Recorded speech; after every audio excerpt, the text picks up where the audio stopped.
Que feriez-vous si un duc vous proposait un troupeau de moutons dont aucun autre acheteur ne voudrait?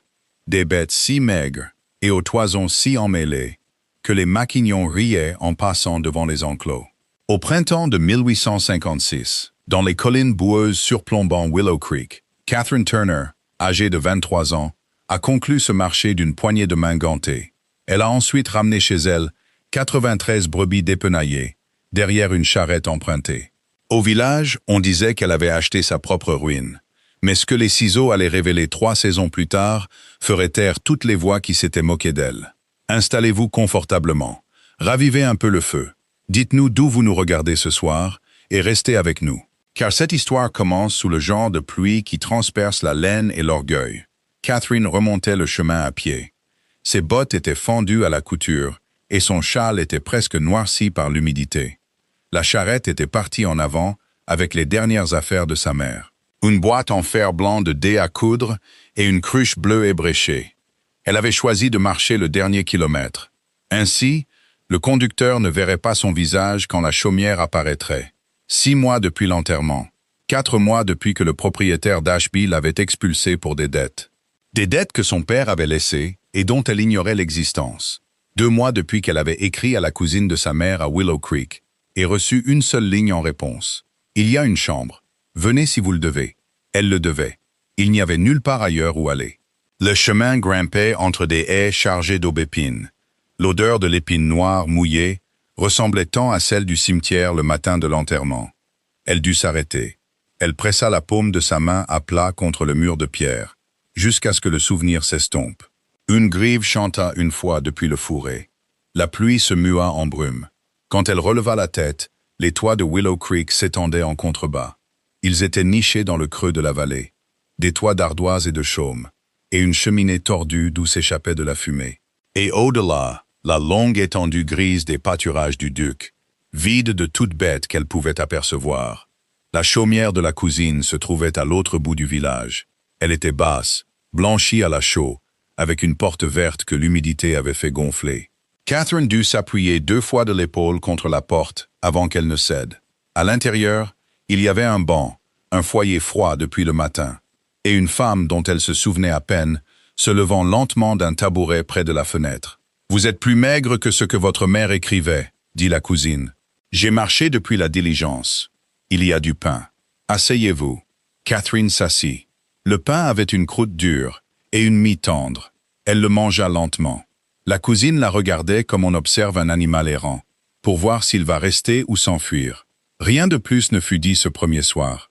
Dans le grenier au-dessus de la cuisine, il y avait une paillasse et une couverture pliée. Ça sentait la lavande et les souris. Catherine resta dans le noir, écoutant la pluie recommencer à tomber sur les ardoises. Elle se dit qu'elle était vraiment arrivée au fond du gouffre, et qu'elle devrait apprendre à se relever de là où elle était tombée. Elle ne savait pas encore que l'intendant du duc avait demandé à la taverne du Sanglier Bleu. Il voulait savoir si quelqu'un dans la paroisse accepterait de reprendre un certain troupeau négligé. Il le céderait pour le prix des enclos dans lesquels les bêtes se trouvaient. À la fin de la première semaine, Catherine avait parcouru la paroisse 2 fois, offrant ses services pour n'importe quel travail honnête. Elle a récuré le sol d'une laiterie pour un shilling. Elle a réparé le filet d'un pêcheur pour un bol de ragoût. Le 8e matin, en passant devant le Sanglier Bleu, les mains à vif à cause de la lessive, elle entendit 2 maquignons rire sur le banc. « Il paiera quelqu'un pour les prendre », dit l'un. « Payez, vous entendez ?» Et toujours personne. Elles sont déjà à moitié mortes. Une toison comme des haillons feutrés. Des tiques de la taille de Grosseille. Sa grâce veut que le pâturage soit vidé avant la Saint-Michel. Catherine s'arrêta sur la route. Elle avait grandi dans la petite exploitation de son oncle au-dessus d'Ashby, avant que la fièvre ne l'emporte. Et elle connaissait les moutons, comme une autre jeune fille connaîtrait ses lettres. Elle savait qu'un troupeau en ruine pouvait être sauvé. Elle savait aussi que personne à Willow Creek ne croirait une telle chose venant d'une jeune femme mince dans un châle reprisé. Cet après-midi-là, elle se rendit au bureau de l'intendant, au-dessus des marchands de grains. Elle monta l'escalier étroit et resta sur le seuil jusqu'à ce qu'il lève les yeux de son registre. « Je les prends », dit-elle. L'intendant eut un rire bref et sec, le rire d'un homme qui pense avoir mal entendu. Puis il vit son visage et s'arrêta. « Prendre quoi, jeune fille ?»« Le troupeau, les brebis de sa grâce. » Celle que personne ne veut acheter. Il posa sa plume. Il annonça le nombre. 93 têtes, dit-il, et un bélier en plus. Et il nomma un prix si bas que ce n'était pas vraiment un prix, mais une formalité, un shilling et une signature pour rendre le transfert légal. Il mentionna aussi les enclos dans lesquels elle se trouvait, qu'elle devrait retirer dans les 15 jours. Vous comprenez, dit-il lentement, que ce ne sont pas des bêtes en bonne santé. Je comprends. Il n'y aura aucune aide, pas de fourrage, pas de cabane de berger. Je comprends. Il la regarda un long moment, puis il tira une feuille de papier vers lui, trempa sa plume et lui demanda son nom.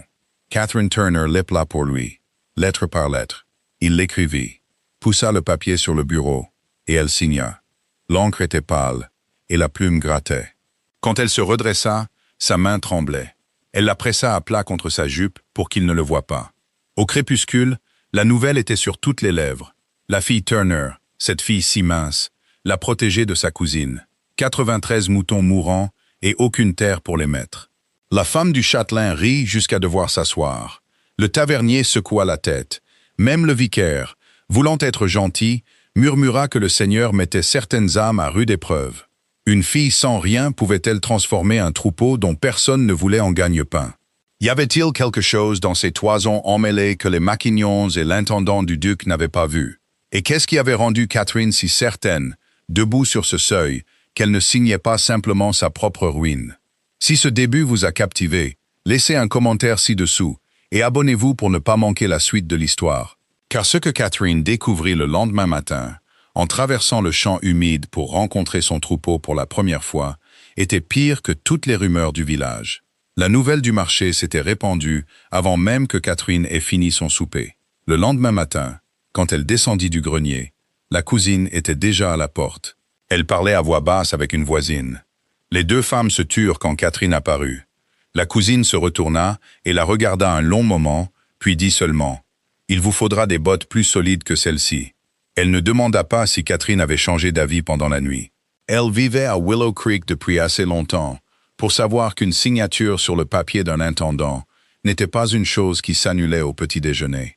Dehors, dans le chemin, la moquerie s'était déjà épaissie. Elle était devenue presque agréable pour ceux qui la proféraient. Deux femmes qui puisaient de l'eau à la pompe se redressèrent au passage de Catherine. L'une d'elles dit, assez fort pour être entendue, qu'un shilling était une grosse somme pour un tas de charognes. Un garçon qui faisait rouler un cerceau sur les pavés s'arrêta pour la dévisager. À la forge, le forgeron posa son marteau et la regarda passer sans un mot, ce qui était en quelque sorte pire qu'un mot. Le village avait pris sa décision.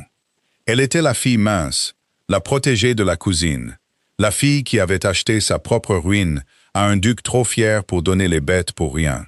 Au coin du mur du cimetière, le châtelain sortit du porche avec un épagnol à ses talons. C'était un homme corpulent dans un beau manteau. Il avait appris la nouvelle au petit déjeuner et il en était satisfait. De la manière dont certains hommes sont satisfaits lorsque le monde confirme ce qu'ils ont toujours soupçonné. Qui se planta au milieu du chemin, obligeant Catherine à s'arrêter. « Alors, vous êtes la fille Turner, dit-il. »« Oui. Un shilling. J'entends, pour 93 brebis et un bélier. » Il rit, et l'épagnol remua la queue. Un duc a volé une mendiante, et la mendiante l'en a remercié.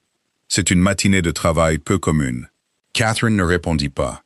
6 mois de deuil et 4 mois de froide civilité de la part d'un propriétaire lui avaient appris le silence. Elle avait appris qu'une bouche fermée coûtait moins cher que n'importe quelle répartie.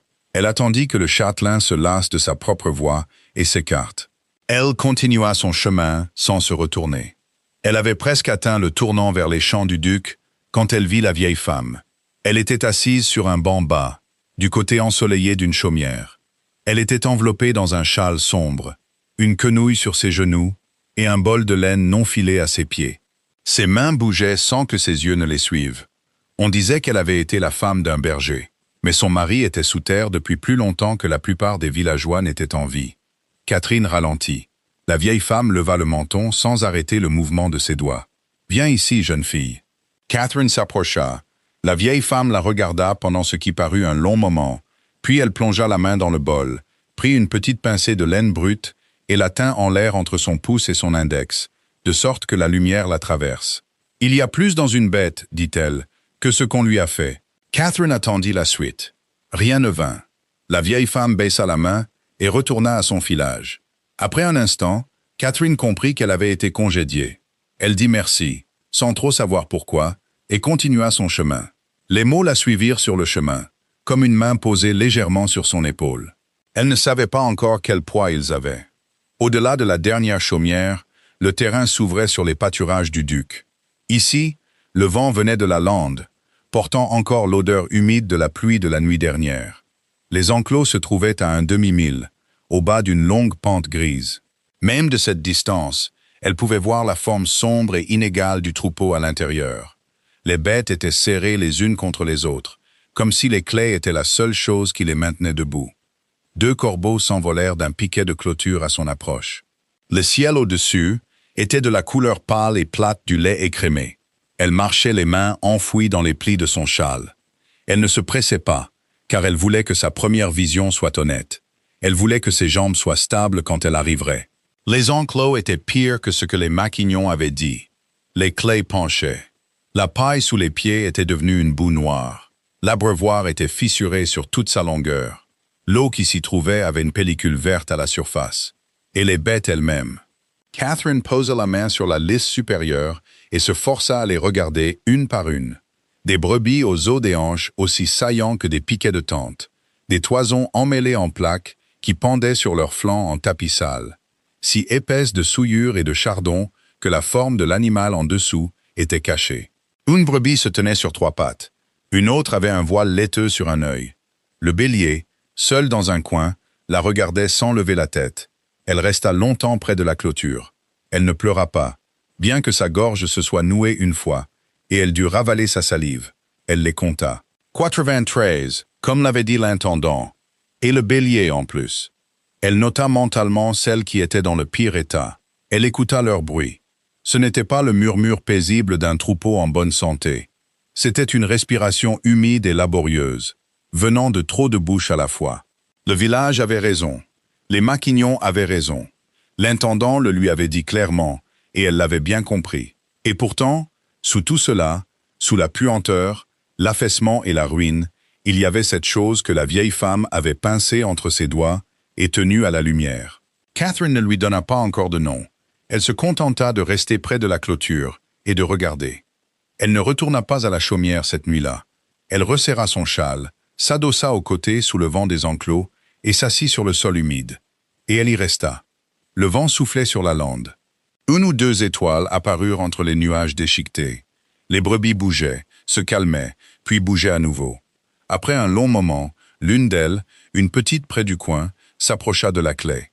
Elle pressa sa tête contre le bois, à quelques pas de l'épaule de Catherine, et resta là, à respirer. Catherine tendit la main sans se retourner, et posa 2 doigts sur la laine emmêlée du cou de la brebis. Sous la croûte feutrée, tout au fond, là où le bout de ses doigts pouvait à peine atteindre, il y avait de la chaleur. Et sous la chaleur, il y avait autre chose. Une douceur, faible comme une rumeur, qui n'avait rien à faire là, chez un animal si mal en point. Elle garda sa main là, jusqu'à ce que la brebis s'éloigne. Puis elle rabattit son châle sur sa tête et dormit du mieux qu'elle put, le dos contre les claies. Et toute la nuit, dans son demi-sommeil, elle écouta. L'aube vint, grise et lente. Catherine se réveilla au son du troupeau qui s'agitait et à une raideur dans ses épaules.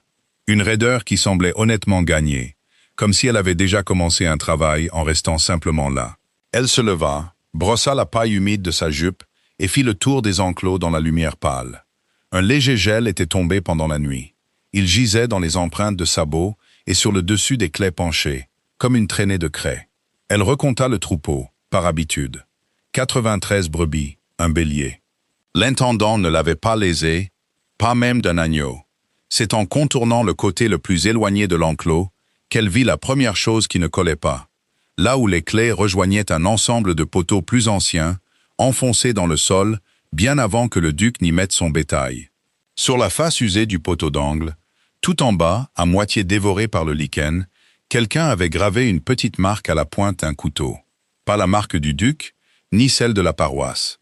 2 lettres, un S et un M plus bas, entrelacées d'une manière qui ressemblait plus à une signature d'artisan qu'à un décompte de berger. En dessous, si faible qu'elle dut s'accroupir et frotter la mousse avec son pouce, il y avait une date. Elle put distinguer un 8 et un 3, et ce qui aurait pu être un 4, une année plus ancienne qu'elle. Catherine resta accroupie un long moment. Elle ne savait que faire de cette marque. Elle n'appartenait à personne qu'elle connaissait. Personne ne lui avait dit que les enclos existaient avant que les hommes du duc n'installent leurs clés. Elle pensa à la voix rieuse du maquignon, une toison comme des haillons feutrés. Elle pensa à la douceur qu'elle avait sentie dans la nuit sous la croûte emmêlée d'une brebis. Et elle constata qu'elle ne pouvait pas relier ces deux pensées comme le village l'avait fait. Elle se leva. Elle laissa la mousse retomber sur les lettres. Elle ne se dit pas ce que la marque signifiait, car elle ne le savait pas encore. Son oncle lui avait appris à ne pas demander à une chose de répondre avant qu'elle ne soit prête. Elle fixa simplement l'endroit dans son esprit. Poteau d'angle, côté nord-ouest, sous le lichen. Puis elle se tourna vers le troupeau et commença le vrai travail de la journée, qui consistait à ne laisser aucune autre bête mourir avant la tombée de la nuit. Elle se rendit au village et frappa à la porte de la cour du vieil ami loyal dont sa mère avait parlé dans ses lettres. Un charron nommé John Barrow, qui avait connu son oncle dans sa jeunesse. Il l'accueillit à la barrière avec la chaleur simple et sans surprise d'un homme qui avait déjà tout entendu. Tout ce que la paroisse avait à dire, et qui n'en avait rien retenu contre elle. Catherine demanda le prêt d'une brouette, d'une fourche, d'une brosse solide et d'un bout de corde. John Barrow lui donna les 4 sans commentaire et ajouta un morceau de pain enveloppé dans du lin. Il dit, « Vous aurez besoin de transporter de l'eau. » Elle dit, « Oui. » Il dit, « J'en apporterai en charrette à midi. » Ce fut tout leur échange. Elle était à mi-chemin du retour quand une forme basse et grise sortit de sous la haie et se mit à marcher derrière elle. C'était un vieux chien de berger, les côtes saillantes, une oreille déchirée, le museau presque blanc. Il se tenait à une distance courtoise de 6 pas derrière elle et ne répondit pas quand elle s'arrêta et se retourna. John Barrow, quand elle lui demanda plus tard, dit que le chien avait appartenu au dernier berger du duc. Il avait été laissé avec les enclos quand l'homme était parti vers le sud. Personne n'avait pensé à le nourrir. Il avait vécu, dit-il, de ce qu'il pouvait attraper. Il avait eu un nom autrefois, mais il ne s'en souvenait plus. Catherine ne le nomma pas non plus. Elle continua simplement de marcher, et le chien marcha derrière elle. Et le temps qu'elle atteigne les enclos, les 6 pas s'étaient réduits à 4. Elle commença par l'abreuvoir. Elle le renversa, gratta la pellicule verte avec un éclat d'ardoise. Elle le rinça avec le reste de l'eau de pluie propre qui stagnait dans le creux d'un rocher, et le remit en place. Elle retira la boue noire à la fourche jusqu'à atteindre la terre battue en dessous. Elle étendit de la paille fraîche d'une petite meule que John Barrow apporta à midi sur sa charrette. Il amena aussi 3 seaux d'eau et un seau en cuir de flocons d'avoine. Elle ne prononça pas plus d'une douzaine de mots de toute la journée. Lui non plus. Au milieu de l'après-midi, elle avait commencé à s'occuper des bêtes elle-même. Elle prit d'abord la pire brebis, celle à l'œil laiteux. Elle la mena dans un petit enclos de clay qu'elle avait reconstruit contre le mur sous le vent. Elle l'attacha doucement, elle trempa la brosse solide dans un seau d'eau tiède et commença à travailler la plaque feutrée sur le flanc de la brebis. La croûte emmêlée se détacha en croûte sombre et rigide, emportant les souillures, les chardons et la saleté séchée. Et sous la plaque, là où aucun œil n'avait pénétré depuis des mois, la laine était pâle, souple et propre. Catherine y passa ses doigts. La laine se redressait derrière sa main comme le velours d'un bon tissu. Tint une mèche face au soleil bas, comme la vieille femme avait tenu sa pincée. La lumière la traversait d'une manière qu'elle n'avait jamais vue avec la laine du troupeau de son oncle, ni avec aucune des toisons qu'elle avait aidé à trier au marché d'Ashby quand elle était jeune fille. Elle baissa la main. Elle ne dit rien. Le vieux chien de berger, maintenant couché contre la claie à 1 mètre de ses bottes, frappa une fois la paille de sa queue. Catherine continua de brosser. Elle travailla jusqu'à ce que la lumière baisse. Elle s'occupa de 4 brebis ce premier jour. Elle fit un décompte approximatif de ce que chacune lui avait montré sous sa ruine. Sur la 3e bête, elle trouva, haut sur l'épaule, là où un berger attacherait un marqueur, un bout de fil coloré. Il était encore noué dans la laine, presque décoloré en blanc, mais bleu autrefois, pensa-t-elle, et finement filé. Elle le coupa avec son petit couteau et le mit dans la poche de sa jupe sans arrêter de brosser. Ce soir-là, en redescendant vers la chaumière, avec le chien derrière elle et le seau vide de John Barrow à la main, Catherine ne raconta à personne ce que ses doigts avaient appris. Pas à la cousine, qui lui servit un bol de bouillon sans poser de questions. Pas au vicaire, qui la salua dans le chemin comme si elle était déjà à moitié un fantôme. Elle garda le bout de fil bleu plié dans sa paume pendant le souper. Elle n'ouvrit la main que lorsqu'elle fut seule dans le grenier, le tenant à la flamme de la chandelle jusqu'à ce que la mèche vacille et qu'elle doive le poser et dormir. Elle se leva avant que la cloche de la tour de la paroisse ne sonne 5 heures. Le gel s'était épaissi pendant la nuit, et le sol derrière la chaumière résonnait sous ses bottes, alors qu'elle le traversait. Le chien était déjà à la barrière, attendant comme s'il avait été posté là. Ensemble, ils remontèrent le chemin jusqu'aux enclos dans une lumière grise encore sans couleur. Catherine n'alla pas d'abord vers les brebis. Elle alla au poteau d'angle du côté nord-ouest et s'agenouilla là où le lichen cachait encore les 2 lettres entrelacées et la date à peine visible. Elle les traça du bout de son doigt. Un S et un M placés sous le S comme un pied sous un corps, et les chiffres qu'elle avait distingués auparavant, un 8, un 3 et ce qu'elle pensait être un 4. Une signature d'artisan, une année. Elle regarda le sol autour du poteau. La terre au pied du poteau était plus dure que le reste de l'enclos. Elle avait été piétinée et oubliée. Catherine prit la fourche de John Barrow et travailla la terre avec précaution pour ne pas fendre le bois. À 2 fers de bêche de profondeur, les dents heurtèrent quelque chose qui n'était pas de la pierre. Elle mit la fourche de côté et s'agenouilla de nouveau. Elle le sortit à 2 mains. Une petite boîte en fer blanc, pas plus grande que le pain que sa mère cuisait le samedi. Le couvercle était scellé par la rouille. Elle la transporta à l'abri des clés sous le vent et s'assit avec la boîte sur ses genoux. Le chien se coucha contre sa hanche. Elle travailla le couvercle avec le plat de son couteau jusqu'à ce qu'il se soulève avec un petit soupir d'air emprisonné, comme si la boîte avait retenu son souffle pendant des années. À l'intérieur, enveloppé dans une toile cirée, noircie par l'humidité, se trouvait un livre relié en cuir souple marron. Elle déplia la toile cirée, un bord à la fois. Elle sortit le livre.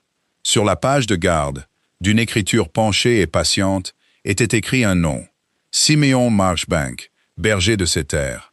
Et en dessous, une année, 1834. Elle tourna les pages lentement.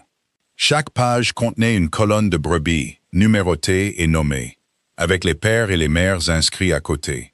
Et à côté de cela, une courte note sur la toison de l'agneau qu'elle mettait bas. Si elle était grossière ou belle, si la fibre était longue ou courte, si la frisure tenait bien. Certaines entrées étaient encadrées et marquées d'une petite étoile dessinée. À côté d'une de ces étoiles, d'un trait plus ferme, les mots « la plus fine de toutes les laines, Down ou Lincoln » que j'ai eu en main. Catherine resta assise avec le livre ouvert sur ses genoux, pendant un long moment. Elle ne pleura pas. Elle tourna les pages. Elle fit correspondre dans son esprit les entrées étoilées avec les brebis qu'elle avait déjà brossées. Et le schéma était là. 22 ans d'élevage pour une seule chose. 22 ans d'un homme accouplant une brebis à un bélier, année après année, et le consignant par écrit. Le duc n'avait pas acheté ce troupeau. Il en avait hérité et l'avait laissé à l'abandon. L'intendant ne lui avait pas vendu 93 têtes de charogne. Il lui avait vendu l'œuvre de la vie de Siméon Marchbank pour un shilling et le prix des enclos. Au dos du livre, sur la dernière page remplie, les entrées s'arrêtaient au milieu d'une ligne. Il n'y avait pas de mot de fin. Quoi que ce soit qui ait arraché Siméon Marchbank à cette terre l'avait pris entre une brebis et la suivante. Catherine tourna la page et ne trouva qu'un brin de bruyère pressé, brun comme du vieux fer, et une seule touffe de laine pâle nouée avec un bout de fil bleu, le jumeau de celui qui était déjà dans sa poche. Elle ferma le livre. Elle l'enveloppa dans la toile cirée. Elle le plaça dans la boîte en fer blanc et porta la boîte dans son châle, contre ses côtes. Elle se tenait dans l'enclos, avec 93 brebis et un bélier autour d'elle. Elle les regarda et les vit enfin, comme la vieille femme lui avait dit de les voir. 3 jours plus tard, le vent changea. Il se leva du nord-est, après le souper un jeudi, et à minuit, il était mordant. La cousine, en allant chercher du petit bois, prononça le mot neige avant toute autre chose. Catherine attrapait déjà ses bottes. Les tempêtes d'avril sur les hauts pâturages tuaient plus de moutons en une nuit qu'un mois de mauvais temps en janvier. Son oncle le lui avait dit quand elle était enfant, et elle ne l'avait jamais oublié. Elle prit la lanterne tempête du crochet près du foyer, appela le chien et sortit, la voix de la cousine la suivant dans le chemin. Dans les enclos, le troupeau s'était massé contre les claies sous le vent, épaule contre épaule. Catherine posa la lanterne sur un piquet de clôture et se mit au travail. Elle attacha une toile, quémandée le matin même à John Barrow, contre la promesse d'une toison. Elle la fixa dans le coin bas où le vent s'engouffrait. Elle traîna de la paille fraîche contre les claies. Elle compta les têtes 2 fois. La neige tombait en rafales humides et blanchissait le sol par endroits. Elle pensa à la boîte contre ses côtes, toujours là où elle l'avait mise, et travailla plus dur. Vers 2 heures du matin, par-dessus le bruit du vent, elle entendit un enfant pleurer. Elle alla sur le chemin, la lanterne tenue haute. Dans le fossé sous la haie, une femme était à genoux dans la neige, les bras autour d'un garçon d'environ 4 ans. Derrière eux, une charrette était couchée sur le côté, une roue manquante. La jument qui l'avait tirée se tenait là, tremblante dans ses harnais. La femme était une étrangère, pas de la paroisse. Catherine ne l'avait jamais vue. Elle venait, dit-elle, du marché d'Alderley. Elle avait manqué le tournant. La roue avait heurté une pierre. Son mari était parti chercher de l'aide et n'était pas revenu. Catherine ne réfléchit pas longtemps. La chaumière était trop loin et le foyer de la cousine trop petit pour ce dont la femme avait besoin maintenant. Elle détela la jument, conduisit l'animal, la femme et l'enfant, jusqu'aux enclos. Elle les mit tous les 3 sous la toile qu'elle avait attachée dans le coin. Elle enveloppa le garçon dans son châle. Elle construisit un brise-vent de paille et de claies entre eux et la tempête. Elle donna à la femme le morceau de pain de sa poche et le reste de l'eau froide de John Barrow. Puis, avec le troupeau qui se serrait chaudement de l'autre côté de la claie, elle retourna affronter le mauvais temps. Elle fit le tour de l'enclos pendant les pires heures de la nuit. 2 fois, elle tira une brebis de sous une autre qui était tombée. Une fois, elle trouva un agneau inattendu, à moitié né et bleu dans la paille. Elle lui dégagea la bouche avec son doigt et le frotta contre le flanc de la mère jusqu'à ce qu'il prenne une première respiration saccadée. Le chien était couché sur le garçon sous la toile et ne bougea pas. Au lever du jour, le vent s'était calmé. La neige, inégale et peu épaisse, avait déjà commencé à fondre sur le dos des brebis. Catherine n'avait perdu aucune brebis et un agneau était né vivant. La femme dormait avec son fils blotti dans ses bras et le chien contre eux. Le mari arriva au lever du soleil sur une charrette de fermier et pleura en les voyant sains et saufs. Catherine se tenait près de la claie, la boîte en fer blanc toujours contre ses côtes. Elle sut, sans le dire, qu'elle ne quitterait pas cette terre avant que l'œuvre de Simeon Marchbank ne soit menée à bien. La nouvelle de la nuit dans les enclos précéda Catherine au village avant qu'elle ne descende chercher du pain. Le mari s'était arrêté au Sanglier Bleu pour réchauffer sa femme et son garçon avec du thé avant de rentrer chez lui. Il avait raconté à la taverne ce qu'il avait trouvé sur le haut pâturage au lever du jour. Une jeune femme debout au milieu de 93 brebis avec un agneau dans son manteau. Et sa famille vivante sous une toile qu'elle avait attachée contre le vent. Le tavernier qui avait secoué la tête à sa signature ne la secoua plus. Les 2 femmes à la pompe se redressèrent au passage de Catherine et ne parlèrent qu'après son départ. Fin avril, le temps de la tonte arriva. John Barrow la conduisit à Ashby pour une paire de ciseaux appropriés et revint le soir même avec un jeu enveloppé dans un tissu huilé. Catherine tondit elle-même, une brebis à la fois. Elle étendait chaque toison à plat sur une planche propre qu'elle avait frottée à la lessive. Ce qui sortit des bêtes n'était pas ce que la paroisse attendait. La laine était pâle, longue en fibres, fine au toucher, et d'une frisure uniforme de l'épaule à la croupe. Elle triait chaque toison à la lumière de la lampe, la roulait et empilait les rouleaux dans la remise que John Barrow l'avait aidé à construire du côté, sous le vent des enclos. En 15 jours, il y avait 43 ballots, attachés et marqués. Le premier acheteur à venir fut un négociant en laine de Bradford, qui en avait entendu parler par un maquignon de passage à Alderley. Il resta longtemps dans la remise, avec une toison ouverte sur son avant-bras, et ne dit rien. Il demanda enfin ce qu'elle voulait pour le lot. Catherine nomma un chiffre qu'elle avait calculé à la lueur d'une bougie, en se basant sur les notes de Simeon Marchbank. Le négociant ne marchanda pas. Il paya un acompte en pièces de monnaie d'une bourse en cuir et dit qu'il enverrait une charrette pour les ballots dans la semaine. Avant l'arrivée de la charrette, 2 autres acheteurs arrivèrent, un de Norwich et un qui ne voulut pas nommer sa maison. Les toisons furent vendues avant même de quitter la remise.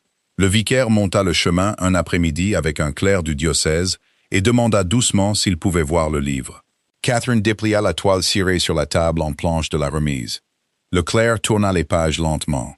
Il dit que l'écriture lui était familière. Simeon Marchbank avait correspondu avec une société lainière dans ces dernières années. On l'avait cru perdu lorsque la correspondance avait cessé. Le clerc dit que ce que Catherine avait retrouvé était le registre d'une lignée que la société croyait éteinte. Il le dit gentiment, sans fioriture, et ferma le livre à 2 mains, comme s'il posait quelque chose de plus lourd que du cuir. Le châtelain vint en dernier. Il vint sans les pagnolles et sans élever la voix. Il se tint près de la clé, où Catherine traitait une brebis boiteuse, et attendit qu'elle soit prête à le regarder. Il dit qu'il avait parlé hâtivement dans le chemin au printemps. Catherine dit qu'elle s'en souvenait. Il dit qu'il souhaitait lui acheter un agneau bélier quand elle en aurait un de disponible, au prix qu'elle fixerait. Catherine dit qu'elle y réfléchirait. Il toucha son chapeau et redescendit la pente. Le cœur à la pompe, à la forge, au porche de l'église, avait déjà changé de ton. Mais la descente du châtelain scella la chose. À Willow Creek, elle n'était plus la fille Turner. Elle était la bergère des terres du duc.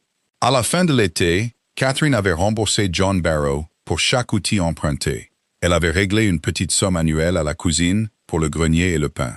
Et elle avait mis de côté assez de pièces dans la boîte en fer blanc pour faire passer l'hiver au troupeau. L'intendant écrivit du bureau du domaine pour demander, prudemment, si elle envisagerait un bail pour le pâturage à un loyer équitable. Elle répondit par écrit qu'elle le ferait. Un soir de septembre, la lumière était basse et dorée sur la pente. Catherine monta de la chaumière avec le chien à ses talons et le seau vide de John Barrow se balançant dans sa main. Les brebis étaient dispersées, paissant tranquillement. Leurs toisons repoussaient déjà, longues et propres. L'agneau de la tempête, maintenant à moitié adulte, leva la tête à son passage. Elle s'arrêta au poteau d'angle du côté nord-ouest et posa sa paume à plat sur le lichen où le S et le M étaient entrelacés. La vieille femme du banc ensoleillé était morte en juillet. Avant de mourir, elle avait fait dire par John Barrow qu'elle souhaitait que Catherine ait la quenouille et le bol. Il se trouvait maintenant sur l'étagère au-dessus du foyer de la cousine. Catherine avait enfin compris ce que la vieille femme voulait dire à propos d'une bête et de ce qu'on lui avait fait. Elle l'avait compris dans ses mains, avant de le comprendre avec des mots. John Barrow remonta le chemin avec une lanterne, bien que la lumière n'ait pas encore faibli, et se tint à côté d'elle près de la clé. Il dit, « Vous avez créé quelque chose. » Catherine regarda les brebis, le champ doré et bas, et les toits lointains de Willow Creek, qui commençaient à fumer pour le souper. « J'ai été fidèle à un homme que je n'ai jamais rencontré, » dit-elle. Le chien se pencha contre son genou et expira lentement. La boîte en fer blanc était maintenant sur l'étagère de la remise, à côté du livre, à côté de la bruyère pressée et de la touffe de laine pâle nouée avec du fil bleu. Les enclos ne penchaient plus. L'abreuvoir contenait de l'eau propre. 93 brebis, un bélier et leurs agneaux se déplaçaient sur la pente dans la dernière lumière du jour. Merci d'être resté jusqu'à la fin de ce tranquille retournement de situation. Merci d'avoir accompagné Catherine du chemin sous la pluie jusqu'à la pente dorée au-dessus de Willow Creek. Et merci d'avoir cru, comme elle, que ce que le monde rejette peut contenir le fil le plus précieux de tous. Si cette histoire vous a réchauffé le cœur, laissez un mot gentil ci-dessous. Appuyez sur le pouce bleu et abonnez-vous pour le prochain récit, où un autre héritage méprisé révélera une vérité que personne n'attendait.